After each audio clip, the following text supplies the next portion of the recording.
दो टूक के प्रायोजक हैं। वंडर सीमेंट इस्तेमाल कीजिए, फर्क नजर आएगा।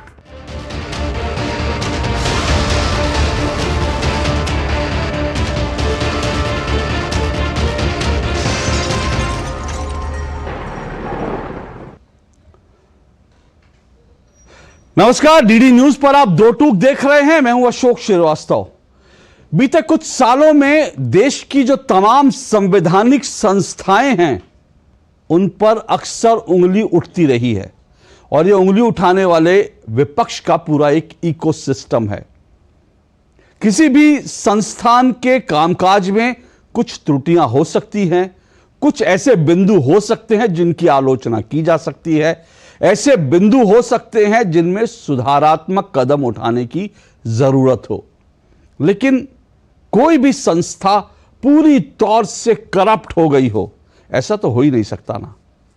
और इन तमाम संवैधानिक संस्थाओं को लेकर जो सवाल उठते हैं वो अपनी जगह है, लेकिन इसके बावजूद मोटे तौर पर देश की जनता और सभी लोग ये मानते हैं कि भारत की न्यायपालिका पूरी तरह से स्वतंत्र है, निष्पक्ष है। और इसलिए न्यायपालिका से जब सब जगह से उम्मीदें खत्म हो जाती हैं तो उम्मीद ये होती है न्यायपालिका से इंसाफ मिलेगा, और न्यायपालिका इंसाफ करती भी है। लेकिन इसके बावजूद देश में एक ऐसा समूह है जो अदालतों के फैसलों पर भी गाहे बगाहे सवाल उठाता रहता है, और जब इनके मनमाफिक फैसले होते हैं तब ये अदालतों की जय जयकार करते हैं, लेकिन जब फैसले इनके पक्ष में नहीं होते तब वो अदालत पर, अदालत की प्रक्रिया पर सवाल उठाते हैं, उंगली उठाने लगते हैं। मुझे अच्छी तरह से याद है, इस इकोसिस्टम के एक हिस्से की एक महिला पत्रकार ने जब राम मंदिर को लेकर के सुप्रीम कोर्ट का फैसला आया अयोध्या में राम मंदिर को लेकर, तो इस इकोसिस्टम की एक महिला पत्रकार ने न सिर्फ एक ट्वीट किया बल्कि पूरा वीडियो बनाया और यह कहा कि अदालतें फैसले तो कर रही हैं लेकिन इंसाफ नहीं कर रही हैं। सोचिए, अदालतें फैसले तो कर रही हैं, इंसाफ नहीं कर रही हैं। इसी तरह से एक देश के ऐसे वकील हैं जो हर मुद्दे को लेकर सुप्रीम कोर्ट में, अदालतों में याचिका लगाते हैं। अभी उन्होंने जो है इलेक्टोरल बॉन्ड को लेकर जो याचिका लगाई उस पर उनको कामयाबी मिली। लेकिन यही वकील साहब जब इनके पक्ष में फैसले नहीं आते तो वो अदालत, न सिर्फ अदालत बल्कि जज साहब की, यानी कि जो न्यायाधीश होते हैं, न्यायाधीश पर भी उंगली उठाते हैं। कभी कहते हैं कि बेंचेस फिक्स होती हैं, कभी कहते हैं कि ये जो काल है ये स्वर्णिम काल नहीं है, अदालतों का स्वर्णिम काल तो कुछ और था। तो इस तरह से साबित करने की कोशिश करते हैं कि ये काल अच्छा नहीं है, इस काल में जो जज हैं वो स्वतंत्र नहीं है, वो प्रभावित होते हैं, उनके फैसले जो हैं प्रभावित होते हैं, सरकार से दबाव में होते हैं। लेकिन पहले का दौर बड़ा अच्छा था, तब अदालतें निष्पक्ष थी। इस तरह का माहौल बनाने की कोशिश होती है, और ऐसे एक नहीं कई उदाहरण हैं। जब इलेक्टोरल बॉन्ड पर फैसला आता है तो उसको सहर्ष स्वीकार कर लिया जाता है, लेकिन जब यही सुप्रीम कोर्ट कहती है कि ईवीएम में कोई खामी नहीं, ईवीएम से चुनाव होना चाहिए, तो उसके बावजूद सुप्रीम कोर्ट के फैसले को धता बताकर ईवीएम पर फिर से सवाल उठा दिए जाते हैं। यह पूरा इकोसिस्टम है। आज देश के 600 वकीलों ने इसी इकोसिस्टम पर एक तरह का प्रहार किया, वार किया। 600 वकीलों ने एक चिट्ठी लिखी देश के मुख्य न्यायाधीश को, और ये चिट्ठी लिखकर कहा कि एक समूह विशेष है जो अदालतों को निष्पक्षता से जो है वो कहीं ना कहीं काम नहीं करने दे रहा है, अदालतों की स्वायत्तता पर उंगली उठा रहा है, अदालतों पर, न्यायपालिका पर दबाव बनाने की कोशिश कर रहा है। और खास करके जब भ्रष्टाचार के मामले होते हैं, जब भ्रष्टाचार के मामले होते हैं तो फिर उसमें कहीं ना कहीं अदालतों को प्रभावित करने की कोशिश होती है। दिन में यह जो समूह है यह अदालतों में जिरह करता है, अपने मुवक्किल के पक्ष में केस लड़ता है, और रात को, शाम को मीडिया के माध्यम से अदालतों के फैसले प्रभावित करने की कोशिश करता है। यह समूह कौन है यह आपसे छिपा नहीं होगा। आज इसी मुद्दे पर बात करेंगे, क्योंकि यह चिट्ठी आज सुबह आई और इस पर प्रधानमंत्री ने भी रिएक्ट किया। तो आज इसी पर हम चर्चा करेंगे न्यायपालिका पर दबाव, वकीलों को क्यों आया ताव? इस पर चर्चा करेंगे। इससे पहले कि आगे बढ़ें, जरा इस पूरे मसले पर जो बयान कुछ दिए गए, कुछ वकीलों के द्वारा, कुछ राजनीतिक व्यक्तियों के द्वारा, उन बयानों को जरा सुन लेते हैं। सुनिए जरा।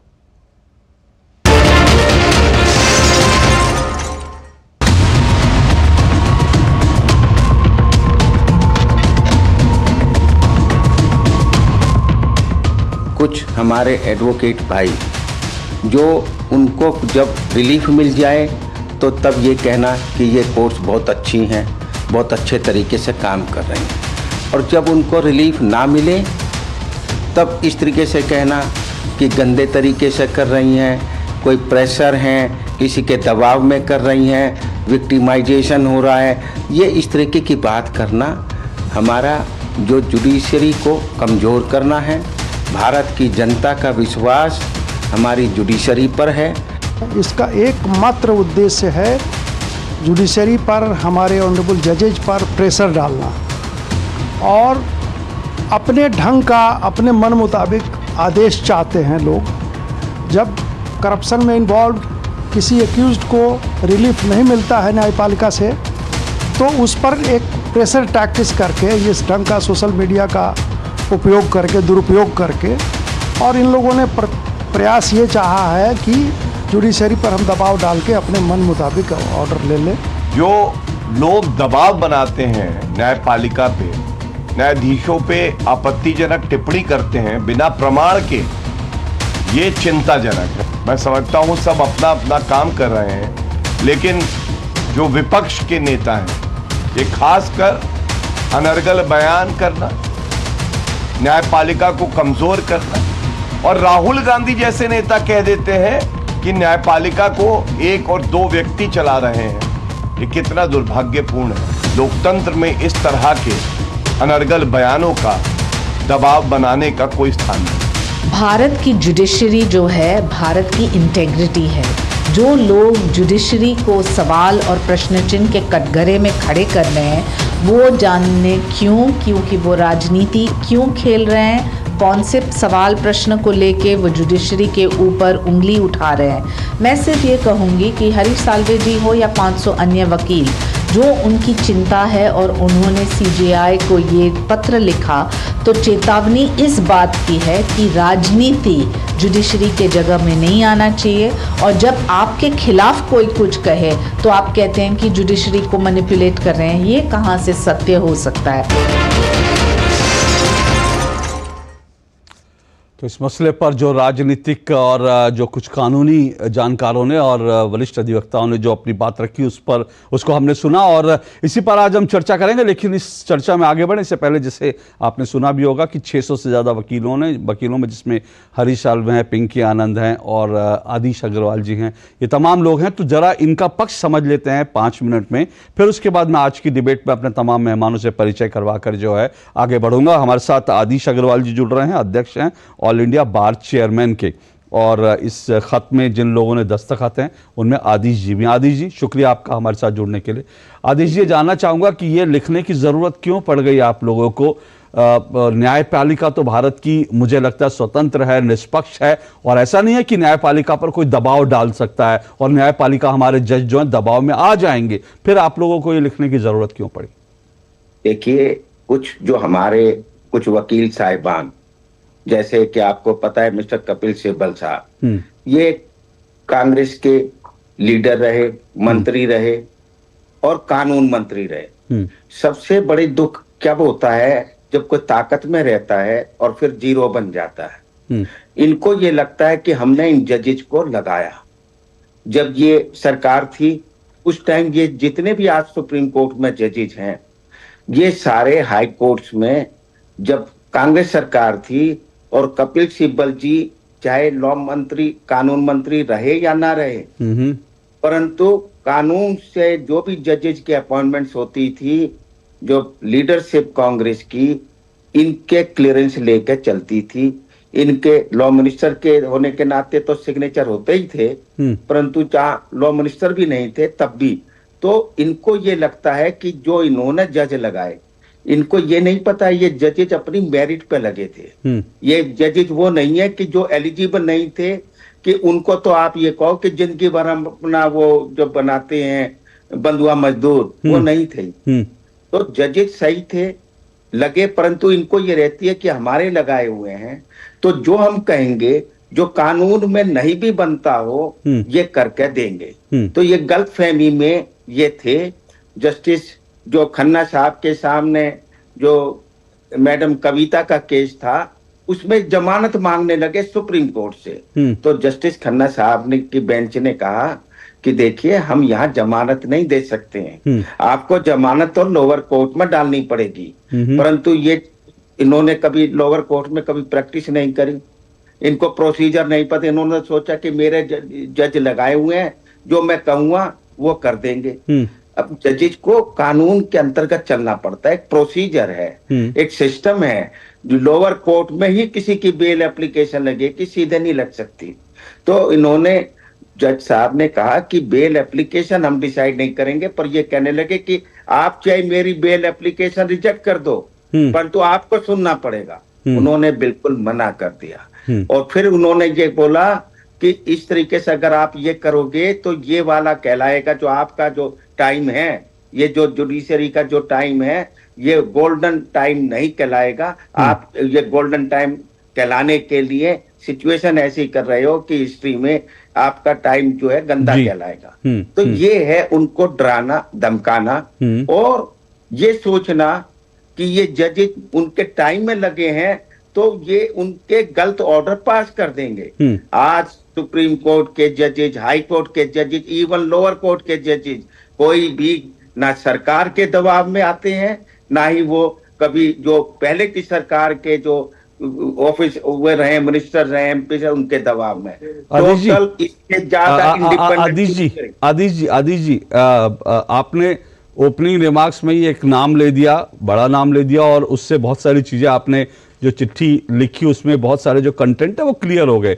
और जाहिर सी बात है आप जो कह रहे हैं उसमें मैं ये भी समझ रहा हूं कि ये अकेला ऐसा केस नहीं है, ऐसे कई केसेस आपके सामने अदालतों में आए होंगे, तभी आप लोगों ने चिट्ठी लिखी। इस तरह की कई चीजें होंगी। कपिल सिब्बल तो एक मामला है, इस तरह का पूरा एक इकोसिस्टम है, ये हम सब लोग समझते हैं, जानते हैं। लेकिन यह भी तो कहा जाता है, आपने तुरंत एक कांग्रेस के एक उसका नाम ले दिया, एक वकील का, जो वकील भी हैं, कांग्रेस के मंत्री भी रहे, पर यह भी तो है कि बीजेपी में भी कई वकील हैं, बीजेपी में भी कई वकील मंत्री हुए, आपके ऊपर भी आरोप लगते हैं कि आप भी जो हैं उन्हीं मुद्दों को उठाते हैं जो बीजेपी के करीब होते हैं। तो ये कहीं पॉलिटिकल लड़ाई तो नहीं हो रही है? नहीं, ये गलत है। मैं एज बार लीडर, मैंने जब नुपुर शर्मा का केस हुआ तो कई बीजेपी के लीडर्स ने, आरएसएस के लीडर्स ने जुडिशरी को क्रिटिसाइज किया। मैंने उस टाइम बोला कि जुडिशरी ने बिल्कुल सही बोला है।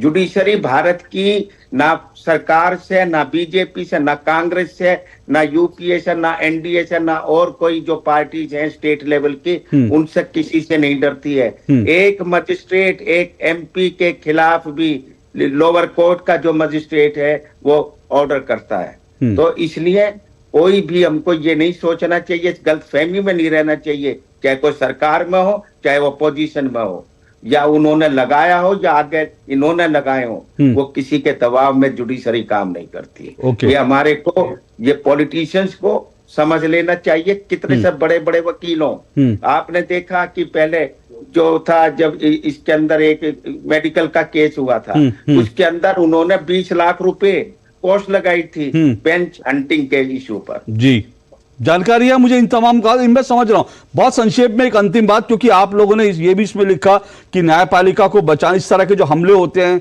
उनसे न्यायपालिका को बचाने के लिए ठोस और सख्त कदम उठाए जाने चाहिए। बहुत संक्षेप में क्या कदम हो सकते हैं ये?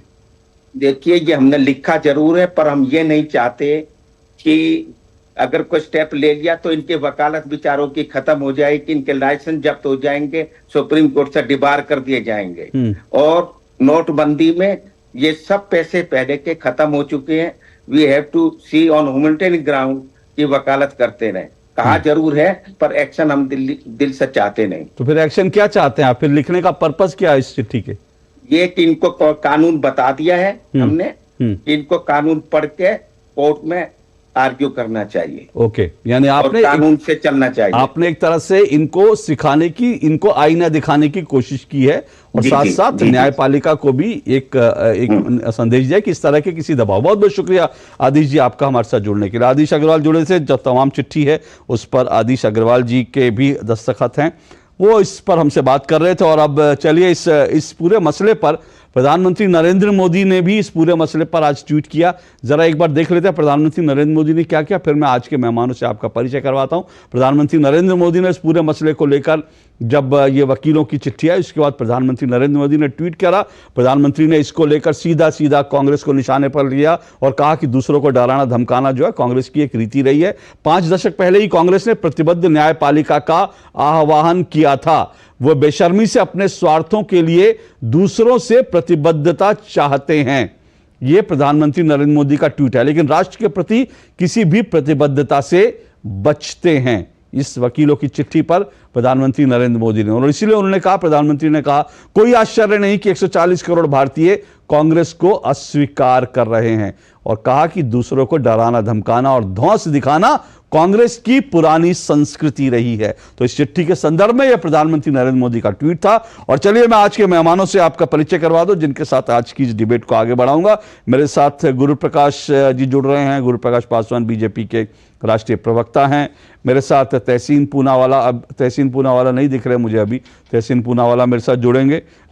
एडवोकेट निखिल जैन मेरे साथ जुड़े हैं, राजनीतिक विश्लेषक भी हैं और कांग्रेस को डिफेंड भी करते हैं।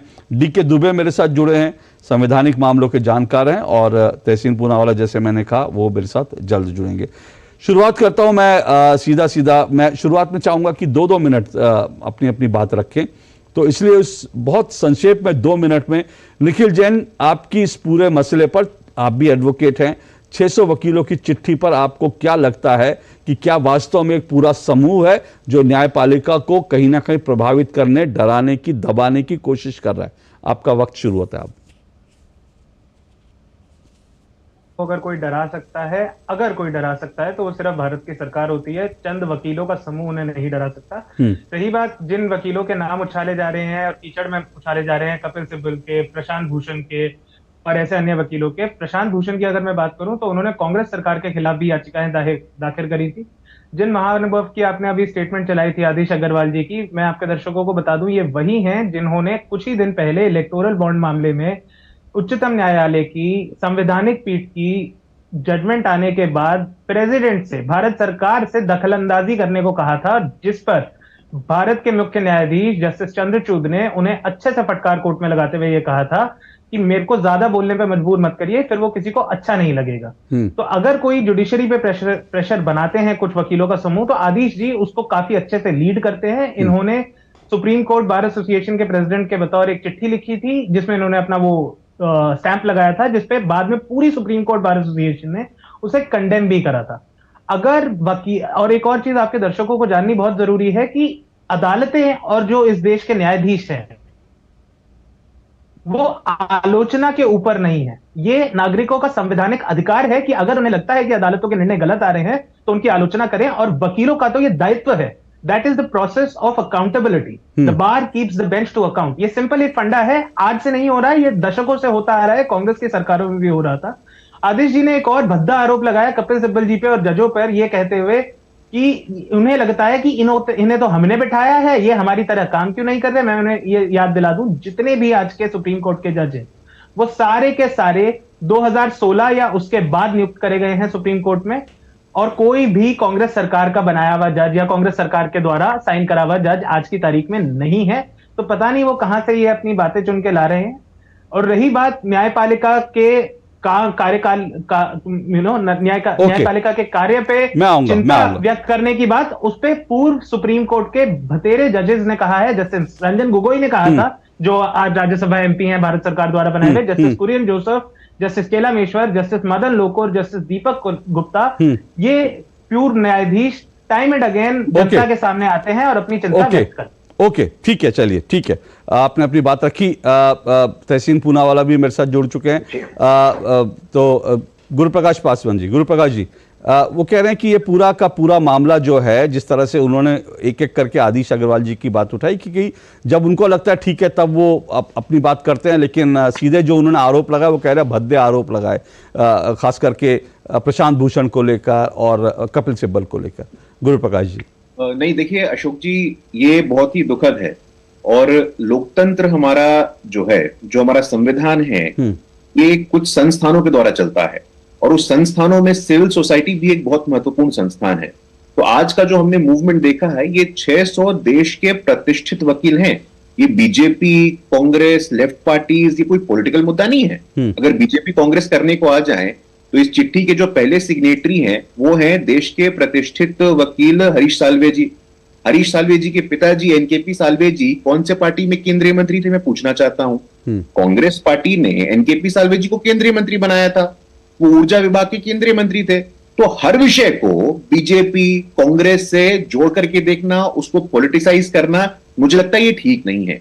जहां तक न्यायपालिका की स्वतंत्रता की बात है, देखिए इंडिपेंडेंस ऑफ जुडिशरी, और मैं आश्वस्त हूं कि आपके दर्शकों को भी पता होगा कि सुप्रीम कोर्ट ने केशव नंदा भारती जजमेंट में यह स्पष्ट किया था कि इंडिपेंडेंस ऑफ जुडिशरी, जो न्यायपालिका की स्वायत्तता है, जो न्यायपालिका की स्वतंत्रता है, जो न्यायपालिका की निष्पक्षता है, ये बेसिक स्ट्रक्चर में आता है और संविधान बिना न्यायपालिका की स्वतंत्रता के आप उसकी कल्पना नहीं कर सकते हैं। और इंडिपेंडेंस ऑफ जुडिशरी आज खतरे में है, कुछ लोगों के द्वारा दबाव बनाया जा रहा है। आप मुझे एक बात बताइए अशोक जी, सैकड़ों समन जाते हैं, न जाने कितने समन गए दिल्ली के मुख्यमंत्री अरविंद केजरीवाल जी को, आपने समन का सम्मान नहीं किया। तो इस समन की बात नहीं है, बात है कानून के प्रति आपकी निष्ठा की। या तो आप ऐसा तय कर दीजिए, कुछ लोग जो हैं अरविंद केजरीवाल जी समन आने पे नहीं जाएंगे, वो कानून और संविधान के ऊपर है। सोनिया गांधी जी, राहुल गांधी जी, ये लोग कानून और संविधान के ऊपर है, आप बता दीजिए। या तो इस देश में रूल ऑफ लॉ का कोई मतलब नहीं है। इक्वालिटी बिफोर लॉ, कानून की दृष्टि में, संविधान की दृष्टि में सब एक बराबर है। कोई किसी पद पे हो, कोई किसी दायित्व में हो, किसी का कोई जाति हो, कोई धर्म का हो, कोई रंग, नस्ल, जाति, क्षेत्र, भाषा, कोई भी हो, लेकिन कानून, संविधान, everyone is equal in the eyes of law, और judiciary is the custodian of our constitution. हमारे संविधान का यदि कोई गार्जियन है तो वो जुडिशरी है। और उसके स्वतंत्रता पे, उसके स्वायत्तता पे जो आक्रमण करते हैं, ये बिल्कुल वेस्टेड इंटरेस्ट वाले हैं। ओके, आपका समय हुआ। आपने कहा जो जुडिशरी की स्वतंत्रता पर आक्रमण करते हैं वो वेस्टेड इंटरेस्ट वाले हैं।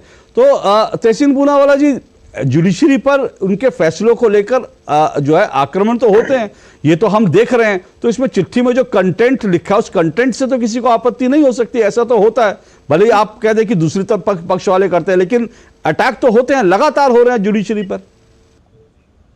थैंक यू अशोक जी, आपके शो में मुझे शिरकत करने का मौका मिला। और बहुत कम ऐसे समय होते हैं जब मैं अपने भाई गुरु प्रकाश जी से इत्तेफाक रखता हूं। तो गुरु प्रकाश जी ने जो बोला उनकी कुछ बातों से मैं इत्तेफाक रखता हूं। जैसे कि उन्होंने बेसिक स्ट्रक्चर की बात की और उन्होंने कहा कि बेसिक स्ट्रक्चर के अधीन जो हमारा कोर्ट है ये इंडिपेंडेंट है। बिल्कुल सही कहा उन्होंने।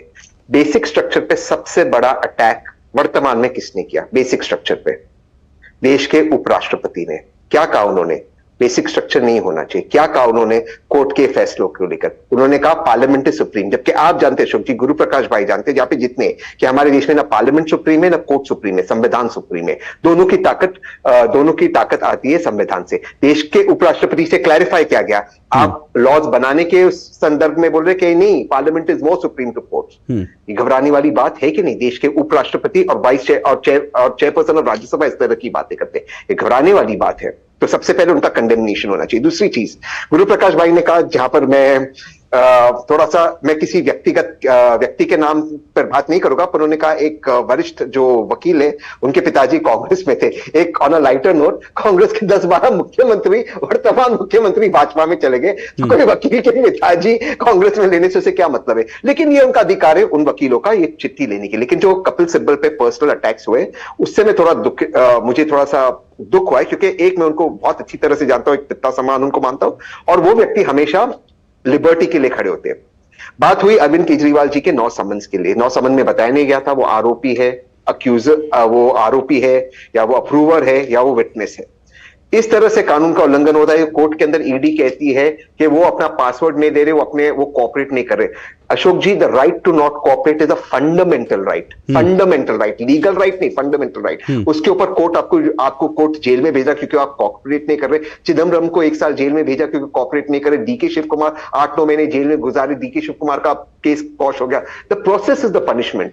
मैं किसी का नाम नहीं ले रहा हूं, लेकिन और मैं ये भी नहीं कह रहा हूं कि जजमेंट पे मैं कोई फैसला नहीं उठा रहा हूं, लेकिन जो जज माननीय अमित शाह जी का केस सुनते, सीबीआई वाला केस, चीफ जस्टिस, वो केरला के मुख्य गवर्नर बनते, क्या ये सही है? मैं मानता हूं कांग्रेस ने बहुत गलत किया, मैं कांग्रेस को डिफेंड नहीं कर रहा हूं, पर क्या आज की तारीख में चाहिए जो जज ने प्रेस कॉन्फ्रेंस की, उनके ऊपर आरोप लगे, मैं कोई पॉलिटिकल उनके फैसले की बात नहीं कर रहा हूं, एक महिला ने उन पे आरोप लगाए, वो अपने केस में खुद जज बने, अपने केस में खुद जज बनने के बाद अगर वो महिला, मेरी बात समाप्त होने दीजिए, आपके ओपनिंग रिमार्क्स के लिए मैंने 2 मिनट दिए थे, वो आपको मैं 10 सेकंड,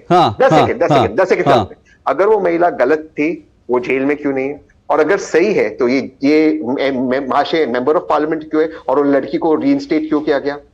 अपने केस में खुद कैसे जज बन सकते हैं? आज उसको किसने बनाया मेंबर ऑफ पार्लियामेंट? मैं दोबारा से कह रहा हूं, नहीं, पर तहसीन जी मेरा एक सुनिए, अगर आप केस टू केस और किसी को पर्सनली आप किसी को अगर केस टू केस लेंगे तो मैं ऐसे 50 केस गिना सकता हूं। ऐसे जज साहब हैं इस देश में जो हाई कोर्ट से रिटायर हुए, उसके बाद कांग्रेस ने उनको सुप्रीम कोर्ट का जज बना दिया, सुप्रीम कोर्ट से रिटायर हुए, उसके बाद उनको जो है राज्यसभा का सदस्य बना दिया। ऐसे केस है, तो इसलिए मैं कह रहा हूं पर्सनली मत जाइए। मैं ओवरऑल सुनिए मेरी बात, ओवरऑल मुझे लगता है हम लोगों के लिए चिंता की क्या बात है। हम केस टू पर्सनली जाएंगे तो बड़े सारे केस किसी ना किसी के निकल जाएंगे, लेकिन ये बात तो सही है ना कि कपिल सिब्बल जी ने ये कहा कि ये टाइम जो है ये गोल्डन पीरियड नहीं कहा जाएगा, तो क्या कपिल सिब्बल थोड़ी डिसाइड करेंगे कि न्यायपालिका का गोल्डन पीरियड कौन सा था? जब वो कानून मंत्री थे तब न्यायपालिका का गोल्डन पीरियड था, या जब इंदिरा जी ने पूरी आपातकाल के लगा दी थी और पूरे जज साहब को सारी ताकतें ले ली थी, वो गोल्डन पीरियड था? तो ये कपिल सिब्बल डिसाइड नहीं करेंगे, कोई डिसाइड नहीं करेगा। तो इसीलिए मुझे लगता है पर्सनल एक मैं फिर कह रहा हूं, मेरे पास मैंने ऐसे जजों की एक लंबी लिस्ट निकाली है, लेकिन मैं उसमें नहीं जाना चाहता। मुझे मालूम था यहां कोई ना कोई करेगा, और अगर कोई करेगा तो फिर मैं ऐसे नाम गिनाना शुरू कर दूंगा, गड़बड़ हो जाएगा कि 84 के। आपको करना चाहिए। नहीं, मैं इसलिए नहीं कर रहा क्योंकि आज नहीं, मैं इसलिए नहीं कर रहा, नहीं, मैं इसलिए नहीं, मेरे लिए मुद्दा नहीं, सुनिए तहसीन जी सुनिए, मेरे लिए मुद्दा यहां पर कांग्रेस या बीजेपी नहीं है, मेरे लिए मुद्दा ये नहीं है। मेरे लिए मुद्दा जानते हैं क्या है? मेरे लिए मुद्दा ये है, हम लोग खुद देखते हैं ना कि एक फैसला आपके पक्ष में आ गया तो आपने कहा न्यायपालिका स्वतंत्र है, न्यायपालिका ने बड़ा बढ़िया, आप ढोल बजाने लगते हैं। और एक फैसला आपके खिलाफ आता है तो आप कहते हैं जी डेमोक्रेसी पर हमला हो गया। मुझे चिंता इस बात की है, एक ही अदालत, एक ही बेंच को आप एक फैसले के लिए थपथपाएंगे पीठ, और उसके दूसरे फैसले के लिए कहेंगे तो जी दबाव में आ गए, बिके हुए। मुझे लगता है चिंता वो होनी चाहिए। ऐसा नहीं हो सकता कि एक फैसले पर जज बिक जाएगा, एक फैसले पर जो है वो न्याय का पालन करेगा। अब आप सोचिए, राम मंदिर को लेकर जब फैसला आया तो किसी महिला ने कमेंट किया कि भाई अदालतें फैसले तो कर रही हैं लेकिन इंसाफ नहीं कर रही। अब ये फैसला क्या, क्योंकि राम मंदिर से आपको तकलीफ होगी तो आप कह दिए फैसले न्यायालय इंसाफ नहीं कर रहा। राफेल को लेकर सुप्रीम कोर्ट ने फैसला दिया तो फिर क्या हुआ? कांग्रेस ने क्या डिमांड करी? कांग्रेस ने कहा सुप्रीम कोर्ट के फैसले से कुछ नहीं होता, जेपीसी बनाओ जी, क्योंकि कोर्ट के पास तो सारी जानकारी नहीं होती। मतलब कोर्ट से ज्यादा ताकतवर जो है जेपीसी हो गई, कोर्ट से ज्यादा न्याय जो इंसाफ देने वाली चीज है वो जेपीसी हो गई। वो जेपीसी जिसने आज तक कभी किसी चीज पर कोई निर्णय नहीं दिया। तो मेरा उस मानसिक नहीं, एक मिनट रुकिए, मेरे एक मेहमान है, फिर मैं मेरे एक मेहमान है, उसके बाद मैं मौका दूंगा, क्योंकि मैंने आप सबको कई लोगों को 2 मिनट से भी ज्यादा दिया, लेकिन अभी उनको 2 मिनट भी नहीं दिया। तो मेरे आज का फोकस जो है उस मानसिकता पर है जो अदालत को अपने मनमाफिक फैसले ना आने पर कटघरे में खड़ा कर देती है। क्या ये इशू है कि नहीं है? डीके दुबे जी, क्या आपको लगता है ऐसा एक समूह एग्जिस्ट करता है या फिर एक ये पॉलिटिकल लड़ाई है? कई लोग तो ये भी कह रहे हैं कि देखो जी इलेक्टोरल बॉन्ड का मामला आया और इसलिए जो है उसको लेकर उसको दबाने के लिए या उसको काउंटर करने के लिए ये नैरेटिव खड़ा किया जा रहा है। अशोक जी, जब हम सुप्रीम कोर्ट में एओआर का एग्जाम देते हैं या लॉ पढ़ते हैं तो एक प्रोफेशनल एथिक्स का पेपर होता है। उसमें ये हम कहते हैं कि advocates are to assist the court. हमारा दायित्व ये बनता है कि हम कोर्ट को असिस्ट करें ताकि फैसले हो सके और हम कोर्ट को पूरी बात बता सकें। We have to present the facts and laws before the court. तो कोर्ट के सामने वो सारा करते हैं, लेकिन उसी में ये भी कहा गया है कि वकील जिस समय प्रेजेंट करता है क्या वो क्लाइंट के लिए काम करता है। तब हम कहते हैं नहीं, वो क्लाइंट के लिए काम नहीं करता, वो कोर्ट के लिए काम करता है, फैसले के लिए काम करता है। समय मैं जीतने की होड़ में आ जाऊंगा और मुझे लगेगा कि मैंने मोटी फीस ले ली है क्लाइंट से और मैं कोर्ट के सामने सही से प्रेजेंट नहीं कर पाया, मतलब कोर्ट को मैं सेटिस्फाई नहीं कर पाया, परिणाम निकला कि जजमेंट मेरे अगेंस्ट में चला गया, तो मैं अपने आप को और अपने क्लाइंट को सेटिस्फाई कैसे करूं। ये एक जनरल प्रोसेस नीचे लोअर कोर्ट से लेकर सुप्रीम कोर्ट तक ये चल रहा है कि हम सीधा सीधा उसका आरोप कोर्ट के ऊपर मढ़ देते हैं और पीछे से कह देते, कोई कहता सेटिंग हो गई, कोई कहता ये हो गया, कोई कहता इन्फ्लुएंस में आ गए, कोई कहता दबाव में आ गए। इस तरह की चर्चा करना स्वाभाविक है। जिन वकीलों के हम नाम ले रहे हैं या देश नाम ले रहा है, उनके केसेस में 100 में 90 उनके अगेंस्ट में जा रहे हैं। और जब 100 में 90 अगेंस्ट में जा रहे हैं तो ये लग रहा है कि प्रोफेशन चलेगा कैसे, और अगर हमारा प्रोफेशन नहीं चलेगा तो फिर हम क्या करें। तो फिर सीधी सी बात है कि हर बात में ये कहना कि साहब कोर्ट दबाव में है, और यहां तक प्रेशर टैक्टिस आप देखो कितनी अपनाई जाती है कि आपको याद होगा 370 को लेकर 2014 में कुछ पिटीशनें फाइल हुई थी, आर्टिकल 35 कैपिटल ए को लेकर फाइल हुई थी। बाद में सरकार ने उसको 2019 में खत्म किया, लेकिन वो पिटीशनें फाइल थी और राम मंदिर का केस चल रहा था। ऑनरेबल जस्टिस दीपक मिश्रा की अदालत हुआ करती थी, मतलब चीफ हुआ करते थे। तो पहले 4 जजेस ने जाकर एक स्टेटमेंट दिया, उसके बाद एक पॉलिटिकल पार्टी ने जाकर राज्यसभा में प्रस्ताव रखा कि साहब इनके खिलाफ महाभियोग ला दिया जाए। अब महाभियोग क्यों ले दिया जाए? क्योंकि वो 370 पे 5 जजों की बेंच बना रहे थे। राम मंदिर per day to day hearing के लिए उन्होंने स्टेटमेंट दे दिया था। तो ये हुआ कि साहब 2019 से पहले अगर राम मंदिर डिसाइड हो जाएगा तो इसका पॉलिटिकल लाभ किसको और हानि हो जाएगी। तो प्रेशर इस तरह का, केवल ये जो स्टेटमेंट है वो बहुत छोटी बात है, प्रेशर इस तरह का कि राज्यसभा में महाभियोग ले आया गया चीफ जस्टिस के खिलाफ, जबकि नंबर नहीं है राज्यसभा में उनके पास, लोकसभा में उनके पास नंबर नहीं है, लेकिन महाभियोग, और उनको मालूम था कि इस महाभियोग का कुछ नहीं होना, लेकिन प्रेशर टैक्टिक्स ये थी कि किस तरह से ऑनरेबल कोर्ट उस मामले में शिथिल पड़ जाए और मामला 2019 को क्रॉस कर जाए। ये इतने बड़े स्तर पर हम मतलब लोग दबाव डालने की कोशिश करते हैं। उससे पहले क्या है, कुछ मीडिया सेटिंग है, कुछ सोशल मीडिया सेटिंग है, सबकी अपनी अपनी सेलें हैं, मीडिया सेल्स हैं या सोशल मीडिया सेल्स हैं। उस पर उन्होंने कहा कि साहब कल जजमेंट आने वाला है, कल सुनवाई होने वाली है, और 2 दिन पहले से वो करना शुरू कर दिया। और वो बिल्कुल ये तरह से कोर्ट के ऊपर परसेप्शन बदला जाए। आप जो कह रहे हैं उसमें एक बात, बहुत इंपॉर्टेंट बात है, महाभियोग वाला जो आपने जो केस बताया वो वास्तव में वो दबाव डालने की एक कोशिश ही थी। और दूसरी बात ये भी है, मैं शायद अगर गलत नहीं हूं तो शायद जस्टिस चंद्रचूड़ ने ये सवाल उठाया था, उन्होंने कहा था कि जिस तरह से मीडिया में, सोशल मीडिया में डिस्कस होता है कि एक चीज़, और कोर्ट का फैसला आने से पहले जिस तरह से एक मिलता है, उसके कारण जजेस भी कहीं ना कहीं उससे प्रभावित या उससे दबाव महसूस करते हैं। एक जज साहब ने बहुत सीरियस कमेंट किया था, तो इसका असर तो पड़ता है। तो क्या ये जो टेलीविज़न डिबेट्स होती हैं और रोज़ शाम को जो टेलीविज़न डिबेट्स होती हैं और जो ऑन गोइंग केस को लेकर होती हैं, क्या उसके माध्यम, क्योंकि उसमें हम देखते हैं, उसमें हम पॉलिटिकल वकीलों को देखते हैं, क्या वो भी एक इश्यू होता है कि क्या एक उसके माध्यम से दबाव बनाने की कोशिश होती है? सब इशू हैं जिन पे मैं आऊँगा। मुझे एक ब्रेक लेना, ब्रेक के बाद गुरु प्रकाश जी आप रिस्पॉन्ड करना चाहते हैं तुरंत, तहसीन जी आपके पास, निखिल जी और डीके दुबे जी रुकिएगा, मैं आपके फिर बात दूंगा, लेकिन इस ब्रेक के बाद इस चर्चा को आगे बढ़ाएंगे।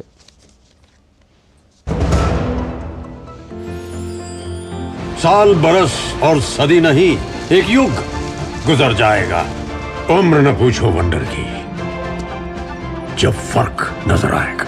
वंडर सीमेंट, फर्क नजर आएगा। जल्दी टिफिन पैक करो। राजू, मोबाइल छोड़ो। अरे दीदी वो बैंक का नंबर चाहिए, रिफंड ही नहीं आया है। मिल गया अब भी कॉल करता हूँ दीदी। बिना नंबर जांचे?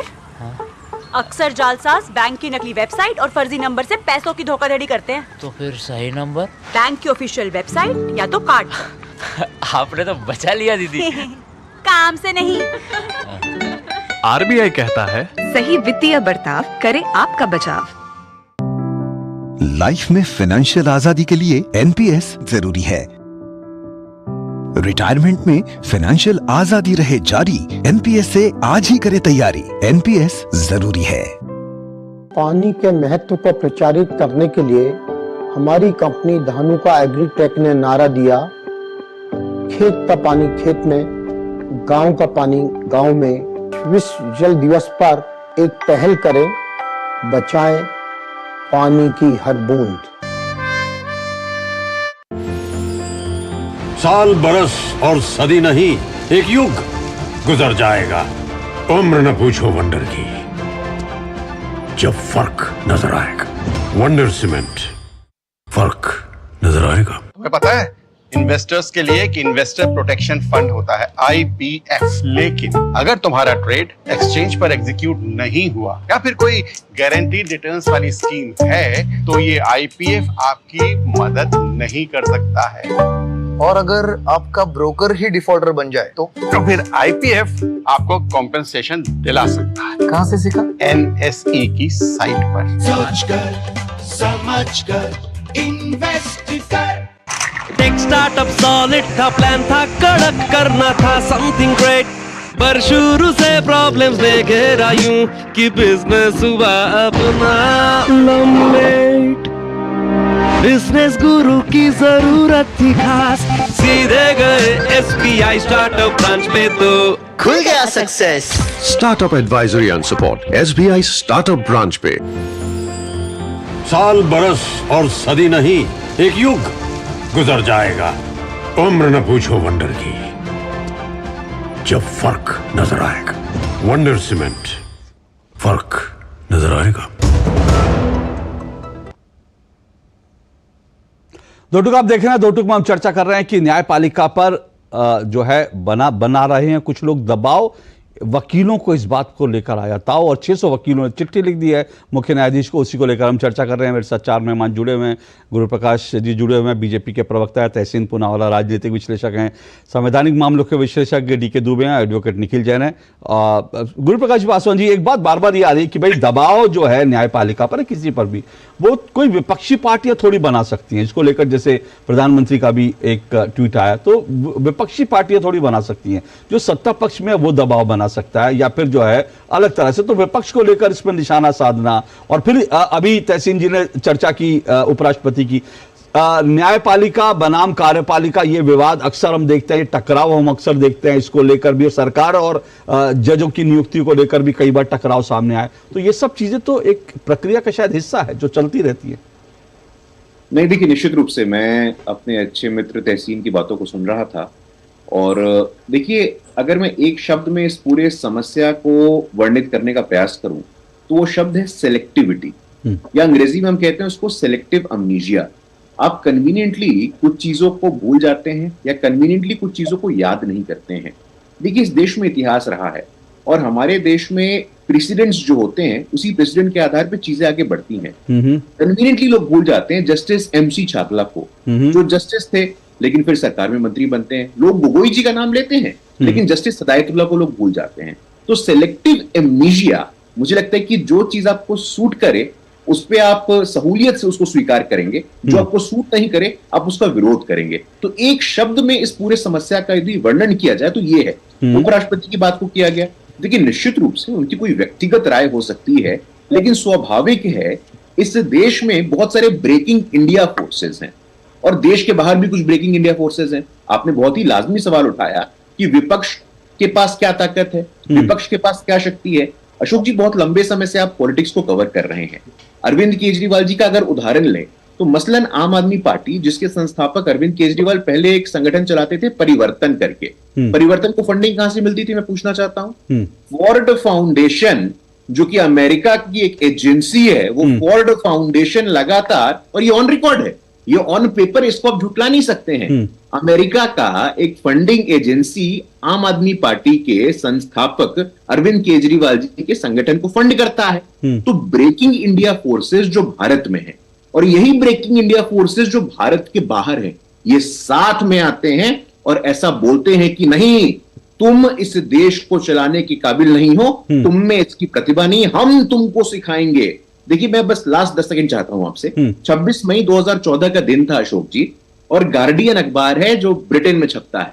उस गार्डियन अखबार में बहुत ही पते की बात लिखी थी। उसमें कहा गया था कि 26 मई 2014 वो दिन है जब अंततोगत्व भारत से ब्रिटिश राज समाप्त होता है। द कॉलोनियल वेस्टिजेस, जो औपनिवेशिक संस्थान थे, उनका अंत कब हुआ है? तो 26 मई 2014 को हुआ है। ऐसा मैं भारतीय जनता पार्टी का कार्यकर्ता होने के नाते नहीं बोल रहा हूं, ये गार्डियन अखबार जो कि ब्रिटेन में छपता उसने लिखा। आप ये कहना चाह रहे हैं यही औपनिवेशिक मानसिकता वाला जो समूह है, यही इस तरह से जो है लगातार दबाव बनाने की कोशिश करता है कि भाई जब हमारे पक्ष में फैसला नहीं आया तो न्यायपालिका स्वतंत्र नहीं है।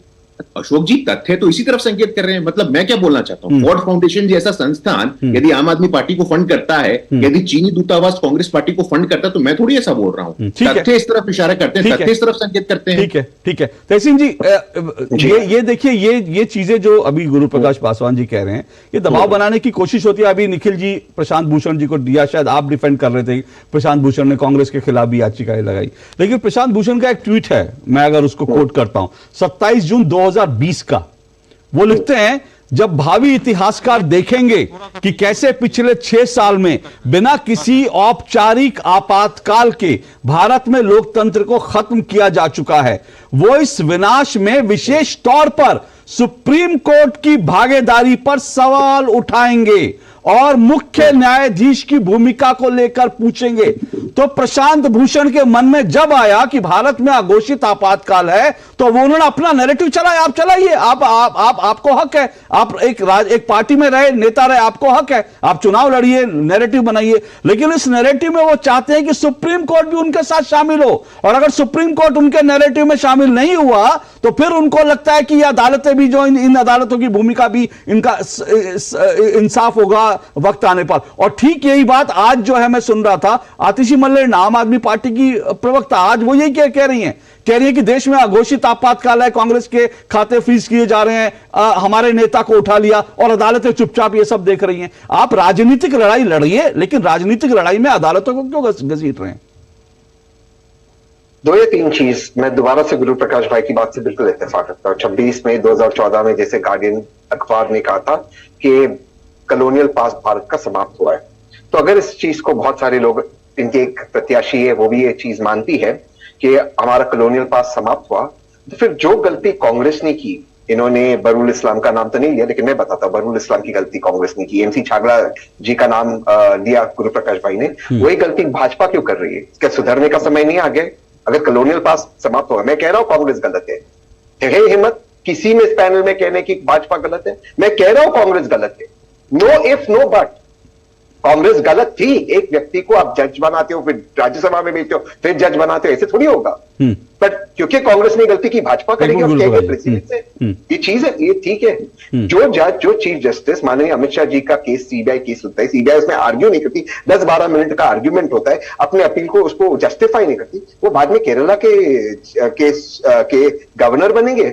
मैं ये नहीं कह रहा क्विट प्रो को है, लेकिन मैं कहता हूं कि justice must not only be done, it must seem to be done. मैं आपको 2-3 उदाहरण देता हूं क्यों ऐसा है कि कुछ केसेस एक पर्टिकुलर बेंच के सामने जाते हैं। मैं दोबारा से मैं कह रहा हूं, मैं किसी पर आरोप नहीं लगा रहा, आप बेंच फिक्सिंग का आरोप लगा रहे हैं, नहीं लगा रहा, मैं बेंच फिक्सिंग को लेकर के, बेंच फिक्सिंग को लेकर पे भी नहीं कर रहा हूं। मैं कह रहा हूं मेरा सोल्यूशन सुनिए। क्या आज के युग में भारत में जो टेक्नोलॉजी है, सीजीआई मास्टर ऑफ रोस्टर बैठे, लेकिन ऑटोमेटिक कंप्यूटर डिसाइड करे कौन से, क्योंकि सारे जजेस इक्वल होते हैं, कौन से बेंच पे जाएगा, कंप्यूटर डिसाइड करे रैंडमली।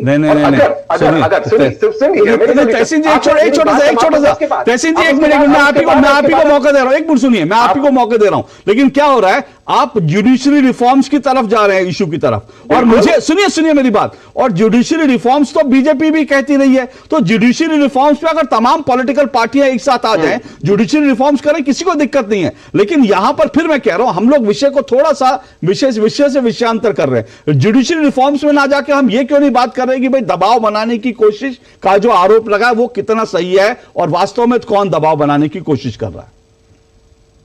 बिल्कुल जुडिशियल रिफॉर्म्स की बात कर रहा हूं, लेकिन मैं एक सवाल पूछ रहा हूं, मैं बिल्कुल इसमें कोई सरकार की भूमिका नहीं होनी चाहिए, विपक्ष की। एज एन एक्टिविस्ट कोई सवाल उठाता है कि क्यों टेक्नोलॉजी के माध्यम से आज लाइव स्ट्रीमिंग केसेस होते हैं, जो केस जिस जज के पास जाएगा वो रैंडमली चूज होगा कंप्यूटर द्वारा, और अगर कोई ऐसा जज जो अवेलेबल है तब चीफ जस्टिस उसमें इंटरफियर करेगा। इसमें गलत क्या है, मुझे बताइए, इसमें इस तर्क में गलत क्या है? नहीं, मुझे इसमें नहीं, इसमें मुझे कोई गलत एक लेकिन मैंने आपको जो प्रशांत भूषण का पढ़ के सुनाया वो आपको सही लगता है? प्रशांत भूषण तय करेंगे कि कब देश में अघोषित आपातकाल, और वो चाहते हैं सुप्रीम कोर्ट के जज भी कहे हाँ जी प्रशांत भूषण जी कह रहे हैं तो खाता ना भाई, जो प्रशांत भूषण कहे वो सही। बिल्कुल नहीं, मैं प्रशांत भूषण को इस तरह तो यही तो दबाव बनाने की कोशिश है ना। वही प्रशांत भूषण कपिल सिब्बल उसके बाद मीडिया में बैठेंगे, आधे घंटे का इंटरव्यू देंगे, उनके फेवरेट चैनल, उनके फेवरेट एंकर आएंगे, वो तय करेंगे कि पीछे तस्वीर किसकी हो, वो तय करेंगे कि सवाल कैसे हो, और उसके बाद वो कहेंगे कि देखिए जी इस मामले में राफेल में ऐसा हो गया, राफेल में ये गलत हुआ, राम मंदिर में ये गलत हुआ, और उसके बाद जो है कश्मीर को लेकर ये गलत हुआ। यही तो दबाव बनाने, यही तो नैरेटिव सेट करने की कोशिश है सर। ठीक है, ये सारे नैरेटिव और दबाव बनाने के बावजूद आपको लगता है अशोक भाई हमारे कोर्ट प्रेशर के अंदर आता नहीं आया? मैं आपको ऐसे ऐसे वकीलों का उदाहरण दूंगा जो मेरे साथ डिबेट में बैठे, सुबह में केस आर्ग्यू करते, जो केस आर्ग्यू करते हो आते शाम को डिबेट के अंदर बैठे, क्या ये अलाउड है? मैं आपसे पूछ रहा हूं, मुझे इस पे चर्चा करने में कोई आपत्ति नहीं है कि क्या जो व्यक्ति अगर वो केस लड़ रहा है, और अगर वो अरविंद केजरीवाल का केस लड़ रहा है, वही शाम को जाके टेलीविजन पर जाके बैठे कि देखिए जी हमने तो अदालत में ये पक्ष, क्योंकि अदालत की व्याख्याओं, अदालत में जो तर्क रखे अपने तर्क आप रख दो, अदालत की प्रोसीडिंग को ना बताओ, तो भी आप एक नैरेटिव बनाने की कोशिश करते हैं कि आपके पास तो बड़े अच्छे तर्क थे, लेकिन अदालत ने उनको इग्नोर कर दिया, यानी अदालत ठीक काम नहीं कर रही। ठीक है, अब थैंक यू, तो आप में से एग्री करते हैं इस बात। अब दूसरी बात, मैं हर अच्छी चीज से एग्री करता हूं। तो आप अब इस बात से एग्री करते हो कि जहां पर लिबर्टी का सवाल है, हमारी कोर्ट्स फेल हो गए। मैं गौतम नवलखा का केस देता हूं। गौतम नवलखा पे आरोप लगा था, कई डिबेट में मैं गया, मैं गौतम नवलखा का कोई सपोर्टर नहीं हूं, मैं समझता हूं लेफ्ट इस देश को बर्बाद कर रहा है, no if no but. Gautam Navlakha पे एनआईए ने आरोप लगाया कि वो मेरे माननीय प्रधानमंत्री की हत्या करना चाहते थे, यह आरोप लगा। सारे डिबेट्स में गए, मैंने खुद कहा इस आदमी को जेल में होना चाहिए। आज एनआईए ने वो चार्जेस ड्रॉप कर दिया, ये पता चला उसके कंप्यूटर में वो फीड किया हुआ था। गौतम नवलखा आज बेल के ऊपर बाहर, जो भी हुआ वो छोड़ दीजिए, लेकिन ये चीज के ऊपर आज उसकी 2, 3, 4 साल वो जेल में रहा। क्या कोर्ट्स को स्टेप इन करते एनआईए के डायरेक्टर को बुलाकर ये सवाल नहीं पूछना चाहिए, ये कहां से हुआ, कैसे हुआ? देखिए अशोक जी, किसी पे आप देश के प्रधानमंत्री पे आरोप लगा रहे कि कोई की हत्या करे, ये बहुत गंभीर मामला है, ये एनआईए कर रही है, और उसके बाद वो केस ड्रॉप हो जाता है। ये केस लगता है नहीं, आरोप आज उस पर नहीं चल रहा है, और वो पता चलता है कि प्लांटेड है। क्या ये चीज सही हो रही है बीच में? क्या कोर्ट्स का ये कर्तव्य नहीं? मैं एक लास्ट उदाहरण देता हूं, इनके पक्ष का उदाहरण देता हूं, इनके पक्ष का उदाहरण देता हूं। मैं 370 के बाद मैं सुप्रीम कोर्ट सबसे पहले मैं गया था, इसलिए नहीं कि 370 था, मैं 370 के पक्ष में था कि अगर 370 हट गया है तो वहां पे कश्मीर में भारत का संविधान पूरी तरह से रखना चाहिए। सीताराम येचुरी भी आए थे कोर्ट के अंदर, उनका कोई एमएलए था, वो हाउस अरेस्ट में था। सरकार कोर्ट को नहीं बता रही वो हाउस अरेस्ट में है नहीं, सीताराम येचुरी को जाना था कश्मीर। कोर्ट कहती सीताराम येचुरी को आप कश्मीर जाइए लेकिन पॉलिटिक्स मत कीजिए। मैं आपसे पूछता हूं, चाहे भाजपा का हो, लेफ्ट का हो, कांग्रेस का, कोर्ट कौन तय करेगी पॉलिटिक्स कौन करेगा नहीं करेगा? वो पॉलिटिशियन, उसका काम है पॉलिटिक्स करना। कोर्ट ये चीज में तय नहीं कर सकती। मैं फार्म लॉस पे आता हूं, एक लास्ट उदाहरण, फार्म लॉस, लास्ट उदाहरण, फार्म लॉस को कोर्ट ने स्टे कर दिया। या तो अब लॉ को आप निकाल दीजिए, क्या ultra violence of the constitution, या तो आप रखिए उस लॉ को, बोलिए जिसको प्रोटेस्ट करना करें। कोर्ट किस अधिकार से स्टे कर रही है? इन्होंने लॉ बनाया। ये कहीं ना कहीं हमें judicial reform with an open transparent mind चाहिए। और गुरु प्रकाश जी रिस्पॉन्ड करेंगे, लेकिन मैं 1-2 बातें रख दूं गुरु प्रकाश जी जल्दी से। देखिए, पहली बात मैं फिर कह रहा हूं, जुडिशियल रिफॉर्म्स को लेकर मुझे लगता है कि किसी को कोई दिक्कत नहीं होनी चाहिए। सरकार तो कह रही है, कांग्रेस भी आगे बढ़े, विपक्ष आगे बढ़े, जुडिशियल रिफॉर्म्स हो जाए, कोई समस्या नहीं। लेकिन एक बात मैं कहना चाहता हूं, आपने गौतम नवलखा की बात की, कश्मीर की बात करी, और कोर्ट ने कहा कि राजनीति में, कोर्ट ने क्या कहा मैंने, मुझे लगता है गौतम नवलखा ने प्रधानमंत्री की हत्या की साजिश की हो या नहीं की हो, उन्होंने जम्मू कश्मीर के हजारों बच्चों की हत्याओं के गौतम नवलखा दोषी हैं, क्योंकि वो आदमी पाकिस्तान का एजेंडा चला के कहता था कि कश्मीर को पाकिस्तान, सुनिए मेरी बात, वो आदमी पाकिस्तान का एजेंडा चलाकर कहता था कि कश्मीर को जो है पाकिस्तान को दे देना चाहिए। तो वो उस आदमी के कारण आज जम्मू कश्मीर के बच्चे जो है कितने खुश हैं, आज वहां के युवा कितने खुश हैं। क्या उन युवाओं के सपनों की, उन युवाओं की जो आज हमारे बीच नहीं है, उन सबकी हत्या का जिम्मेदार गौतम नवलखा है। और वो लोग भी, और वो राजनेता भी नेता भी जो 370 हटाने में राजनीति कर रहे थे, मुझे लगता है वो भी जम्मू कश्मीर के सपनों की हत्या करने के दोषी हैं। अब गुरु प्रकाश पासवान जी रिस्पॉन्ड कीजिए, फिर मैं निखिल जी और जो है डीके दुबे के पास आऊंगा। जी गुरु प्रकाश जी। नहीं, देखिए अशोक जी, ये जो तहसीन पूनावाला जी हैं, मेरे अच्छे दोस्त हैं, ये जलेबी के एक्सपर्ट हैं। ये जलेबी बनाते हैं खुद सीधा बात बोलने से पहले, वही दिक्कत है। देखिए, मैं इनसे विनम्रता पूर्वक आग्रह करता हूं कि आप लोग तय कर लीजिए कि शत्रु कौन है आपका। चुनाव आयोग शत्रु है, ईडी शत्रु है, सीबीआई शत्रु है, बीजेपी शत्रु है, सुप्रीम कोर्ट शत्रु है। देखिए मूल बात क्या है, मैं एक बार बताना चाहता हूं आपको। देखिए अशोक जी, हम लोग 2 सांसदों की पार्टी रहे हैं। हम 1952 से भारतीय जनसंघ फिर भारतीय जनता पार्टी ने राजनीति की है, और लंबा समय हमारे अस्तित्व के दशकों जो हैं आंदोलन में, सड़क पे, विपक्ष में बीता है। तो विपक्ष में रहने का हमें अनुभव है। अभी कुछ लोग ऐसे विपक्ष में आ गए हैं जो नव सामंतवाद के मानसिकता से ग्रसित हैं। मैं इनको नियो फ्यूडल कहता हूं। अभी नियो फ्यूडलिज्म क्या है, नव सामंतवाद क्या है, ये लोग पचा नहीं सकते हैं। और मैं आग्रह करता हूं कि अपने पाचन शक्ति पे आप लोग काम करिए। इनको पचता नहीं है कि संविधान के सर्वोच्च स्थान पे देश के इतिहास में पहली बार आदिवासी की बेटी कैसे बैठ गई। भाई, कोई गांधी परिवार का व्यक्ति क्यों नहीं बैठा, कोई हमारा पानी पिलाने वाला व्यक्ति क्यों नहीं बैठा, कोई अति पिछड़ी जाति का सामान्य परिवार में पैदा हुआ व्यक्ति देश का ताकतवर प्रधानमंत्री बनता है, जो 11वें पोजीशन से देश को 5वें पोजीशन पे लेके आता है, तो पचा नहीं पाते हैं। तो नियो फ्यूडलिज्म, ये नव सामंती है, ये बर्दाश्त नहीं कर सकते हैं। और अच्छा किया आपने जुडिशियल रिफॉर्म्स की बात की। एनजेएसी में पूछना चाहता हूं, कौन लेकर के आया था? जुडिशियरी में हस्तक्षेप हो, जुडिशियल अपॉइंटमेंट में और भी दरवाजे खुले, ये प्रयास नहीं किया था। मैं पूछना चाहता हूं, देखिए ऐसे नहीं चलेगा। ये एजेंसियों की बात, स्वतंत्रता की बात, नवीन चावला की बात करना चाहता हूं यहां पे। नवीन चावला जी ने खुद घोषणा की थी कि लोग मुझे इंदिरा गांधी का तीसरा पुत्र बोलते हैं।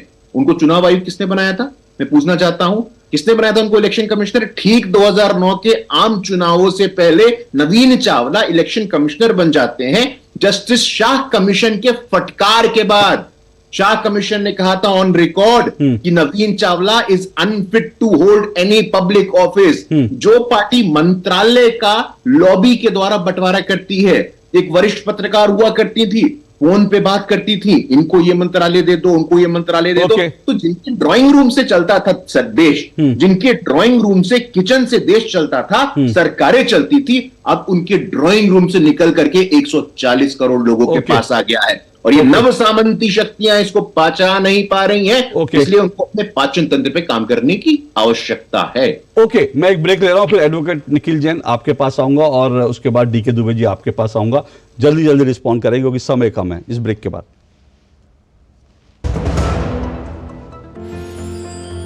साल, बरस और सदी नहीं, एक युग गुजर जाएगा। उम्र न पूछो वंडर की, जब फर्क नजर आएगा। वंडर सीमेंट, फर्क नजर आएगा। मौसम को अपने पैशन के बीच जो नहीं आने देते, मैं उनका फैन हूं। मेरी तरह एसबीआई भी आपका फैन है, इसलिए एसबीआई आपके लिए थोड़ी एक्स्ट्रा मेहनत करता है। तो excellent customer service, assistance to MSMEs और टेक्नोलॉजी ड्रिवन बैंकिंग सॉल्यूशंस। घर छोड़ दूं, एसबीआई बदल रहा है क्योंकि हम एक बदलते देश के फैन हैं। एसबीआई, देश का फैन। साल, बरस और सदी नहीं, एक युग गुजर जाएगा। उम्र न पूछो वंडर की, जब फर्क नजर आएगा। वंडर सीमेंट, फर्क नजर आएगा। पानी के महत्व को प्रचारित करने के लिए हमारी कंपनी धानुका एग्रीटेक ने नारा दिया, खेत का पानी खेत में, गांव का पानी गांव में। विश्व जल दिवस पर एक पहल करें, बचाएं पानी की हर बूंद। लाइफ में फाइनेंशियल आजादी के लिए एनपीएस जरूरी है। रिटायरमेंट में फाइनेंशियल आजादी रहे जारी, एनपीएस से आज ही करें तैयारी। एनपीएस जरूरी है। साल, बरस और सदी नहीं, एक युग गुजर जाएगा। उम्र न पूछो वंडर की, जब फर्क नजर आएगा। वंडर सीमेंट, फर्क नजर आएगा। चलिए, न्यायपालिका को लेकर हम बात कर रहे हैं। जो 600 वकीलों ने जो चिट्ठी लिखी है उसके संदर्भ में डिबेट कर रहे हैं। 4 मेहमान मेरे साथ जुड़े हुए हैं। एडवोकेट निखिल जैन, डिबेट जो है लगातार ये गर्मा-गर्म डिबेट हो रही है। 1 मिनट में आप अपनी बात की, इस डिबेट को आखिर आप कहाँ जाता देख रहे हैं? क्या आपको लगता है इस मुद्दे पर अभी आगे डिबेट होनी चाहिए कि न्यायपालिका की स्वतंत्रता का भी सवाल है और साथ साथ न्यायपालिका में जुडिशरी में रिफॉर्म्स का भी सवाल है? सबसे पहले अशोक जी, जो गुरु भाई ने ये नव सामंतवाद के भाव पे टारा खोला है, उस पर मैं कुछ नहीं बोलना चाहूंगा क्योंकि वो सिर्फ मुद्दे को भड़का रहे हैं। मैं सिर्फ उन बातों पे बात करना चाहूंगा जिन पे हम पहले जो विषय है चर्चा का, कई सारी बातें कही गई कि विपक्षी पार्टियों ने भारत के एक मुख्य न्यायाधीश के खिलाफ सुप्रीम कोर्ट में उनके इम्पीचमेंट मोशन, पार्लियामेंट में इम्पीचमेंट मोशन मूव करने की कोशिश करी। वो वही मुख्य न्यायाधीश थे जिनके खिलाफ सुप्रीम कोर्ट के ही 4 सबसे सीनियर जजेस ने कॉन्फ्रेंस करके ये बोला था कि जितने भी राजनीतिक तौर पे सेंसिटिव केसेस हैं वो एक ही जज को दिए जा रहे हैं। वो मुख्य न्यायाधीश कौन थे? जस्टिस दीपक मिश्रा। वो एक ही जज कौन थे? जस्टिस अरुण मिश्रा। जस्टिस अरुण मिश्रा वही सुप्रीम कोर्ट के जज हैं जिन्होंने प्रधानमंत्री नरेंद्र मोदी को फंटाबुलस जीनियस या ऐसा कुछ कहा था जब वो जज थे। जस्टिस अरुण मिश्रा वही हैं जिनके लिए नियम बदल के उन्हें एनएचआरसी का चेयरपर्सन बनाया गया। तो ये जो सवाल उठाए जा रहे हैं जुडिशरी पे या फिर उस इंडिपेंडेंस पे, वो केवल वकील या कांग्रेस पार्टी या पॉलिटिकल पार्टीज नहीं उठा रही है, वो सुप्रीम कोर्ट के खुद के जज उठा रहे हैं। और उसका कारण भी है कि क्यों उठाए जा रहे हैं। उन 4 जजेस ने कॉन्फ्रेंस क्यों करी थी? क्योंकि अमित शाह के केस को सुनने वाले जज लोया, सीबीआई के जो जज थे, उनकी संदिग्ध परिस्थितियों में मृत्यु हुई। इस पे एक याचिका दायर करी गई सुप्रीम कोर्ट में कि इस पे कुछ जवाब दिया जाए, इस पे इंक्वायरी हो, और उस याचिका को खारिज कर दिया गया जस्टिस अरुण मिश्रा द्वारा। सुप्रीम कोर्ट में 370 जैसे इंपॉर्टेंट विषय पे, चाहे गलत है या सही है वो एक अलग बात है, पर सुनवाई 5 साल बाद करी गई। हेबियस कॉर्पस की जम्मू एंड कश्मीर की हजारों लोगों की पिटीशंस पड़ी रही कि सरकार ने या आर्मी ने या पुलिस ने गलत तरीके से लोगों को उठा लिया, वो पिटीशंस पड़ी रही। लेकिन एक सरकार का पक्ष रखने वाला एंकर जब अरेस्ट होता है और उसको रिलीफ लोअर कोर्ट से नहीं मिलता, हाई कोर्ट से नहीं मिलता, जब वो अनुच्छेद 32 में एक रिट पिटीशन फाइल करके सुप्रीम कोर्ट के पास जाता है, तो एक ही दिन में उसे सुनवाई होकर वहां से बेल दे दी जाती है। आपको तो क्या सवाल नहीं उठाए जाएंगे? ठीक है, ओके। आपको एंकर पर जल्द सुनवाई होगी तो मुझे लगता है एंकर कम से कम आतंकवादी से तो बढ़िया ही है, क्योंकि इस देश में तो न्यायाधीशों को अदालतें जो है रात को 12 बजे जो है एक आतंकवादी की फांसी रुकवाने के लिए चलेगी, तो कम से कम आतंकवादी से तो बढ़िया ही होगा एंकर जो भी होगा। डीके दुबे जी, रिस्पॉन्ड कीजिए। क्या अदालतें भी जजों का भी झगड़ा हमने देखा, हालांकि जिन 4 जजों ने, उन्हीं में से एक जज साहब ने जब कुछ फैसले दिए तो यही जो इकोसिस्टम है वो उन जज साहब के खिलाफ हो गया। आज बार बार उन जज साहब का नाम लिया जाता है। दुबे जी आप म्यूट पर हैं। दुबे जी म्यूट पर है शायद जी। निखिल जी जो बात कह रहे हैं इसी वक्त तो हम चर्चा कर रहे हैं कि भाई जजेस के ऊपर जो हम क्वेश्चन उठाना शुरू कर देते हैं और ये कहना शुरू कर देते हैं क्योंकि वो थे, क्योंकि वो ऐसा था, क्योंकि वो उनको दे रहे थे। अरे भाई, चीफ जस्टिस को एक ही अधिकार है रोस्टर तय करने का। वो रोस्टर भी क्या चीफ जस्टिस को तय नहीं करने देंगे। और जहां तक ये बात जो तहसीन पुलावाला जी कह रहे हैं कि भाई वो ऑटोमेटिक सिस्टम में होना चाहिए, चीफ जस्टिस को बहुत अच्छे से मालूम होता है कि कौन से जजेस किन मामलों के एक्सपर्ट हैं। ये हम सब जानते हैं, कानून बहुत बड़ा है, तो क्या बेस्ट बेंच से नहीं होना चाहिए? इसलिए ये रोस्टर तय करने का अधिकार सीजीआई को दिया है कि सीजीआई उनमें से जो बेस्ट उस मामले के स्पेशलिस्ट हो या उनको सुनवाई कर सकते हो, उनकी अदालत को वो स्पेशली उसको बनाए और वहां पर उसकी सुनवाई हो। दूसरी बात ये भी है कि क्या ऑनरेबल चीफ जस्टिस ने कितना बड़ा अपराध कर दिया था कि वो उनके खिलाफ महाभियोग आने की बात आ गई थी? क्या ऐसा आपको लगता है कि कोई भी बात किसी को, जज को कोई केस ट्रांसफर कर दिया, इस मामले में उनके खिलाफ महाभियोग उनको हटाई देना चाहिए? और महाभियोग की प्रक्रिया भारत में अभी तक कोई भी जजेस के खिलाफ हम कर नहीं पाए हैं पूरी। लेकिन ये जब हम एलिगेशन लगाना शुरू करते हैं किसी कोर्ट के खिलाफ या बेंच के खिलाफ, तो सीधी सी बात है कि हम दबाव बनाने की कोशिश कर रहे हैं। और दबाव बनाने की कोशिश मतलब हम जब कोर्ट में प्रेजेंट होते हैं और मेरे खिलाफ ऑर्डर हो जाता है सामने सामने, तो हम कोर्ट के सामने सर झुकाकर ये कह के आते हैं ऑब्लाइज्ड। तो ऑब्लाइज वहीं पर ये लोग जो मीडिया में आकर बाहर करते हैं, ये भी उस समय ऑब्लाइज कह के आते हैं, कहते हैं ऑब्लाइज। और बाहर आके जैसी सुप्रीम कोर्ट की गैलरी में आएंगे, मीडिया सेंटर पर आएंगे, वहां जाकर भाषण दे देंगे और ये ऐसा है वैसा। अरे जितना कहना था वहीं कह लेना था। बाद में उस इंस्टीट्यूशन की इंटीग्रिटी मेंटेन करना मेरा यानी कि वकीलों का काम है, क्योंकि हम दोनों एक ही बार और बेंच एक ही स्थान का वो है। हम जस्टिस के लिए काम करते हैं, हम किसी व्यक्ति के लिए काम नहीं करते, हम किसी क्लाइंट के लिए काम नहीं करते। क्योंकि अगर कोई वकील नहीं मिलेगा किसी मामले में तो ऑनरेबल कोर्ट का ये दायित्व बनता है कि कोई वकील भी अपॉइंट करता है और पेमेंट भी करवाता है। और अब क्यों उनकी पक्ष रखना जरूरी है। सुनिए कई हाथ खड़े, लेकिन मेरे पास समय बिल्कुल खत्म हो चुका है, 10:01 हो रहे हैं, लेकिन मैं 30 सेकंड सिर्फ मैं गुरु प्रकाश जी दे रहा हूं, क्योंकि मुझे लगता है निखिल जी ने जस्टिस लोया के मामले में भी एक कंफ्यूजन क्रिएट किया, उसको आप शायद दूर करना चाहते हैं, वो आप उसके बाद मुझे लगता है कि जी बोलिए गुरु प्रकाश जी। म्यूट पर है आप गुरु प्रकाश जी, जल्दी से अनम्यूट करके बोले। म्यूट पे नहीं हूँ। जी बोलिए मैं बोल रहा हूँ। सीन चाहते हैं हम म्यूट पे चले जाएं, लेकिन म्यूट पे नहीं जाएंगे। नहीं देखिए बात ऐसी है, ऐसा है ना, देखिए कोई भी केस हो, जज लोया का मामला हो या कोई भी केस हो, कोई भी निर्णय जो आता है, यहाँ वकील साहब बैठे हैं, रिव्यू का विकल्प होता नहीं होता है, रिव्यू का ऑप्शन होता नहीं होता है। आप क्यों नहीं गए रिव्यू कराने के लिए? आपके मुताबिक किसी जज ने गलत निर्णय दे दिया, आपने सेकंड अपील क्यों नहीं किया? आपने रिव्यू क्यों नहीं किया उस पिटीशन को? अरे करना चाहिए, नैरेटिव नहीं, झूठ मत बोलिए, झूठा नैरेटिव।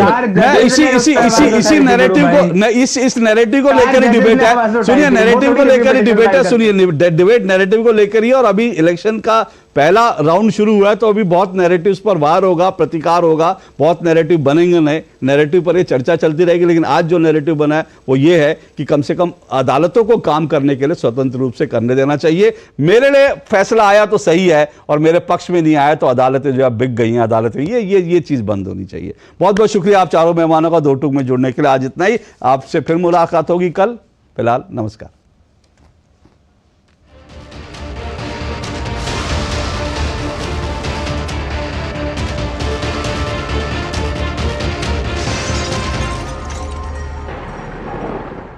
दो टूक के प्रायोजक थे वंडर सीमेंट इस्तेमाल कीजिए, फर्क नजर आएगा।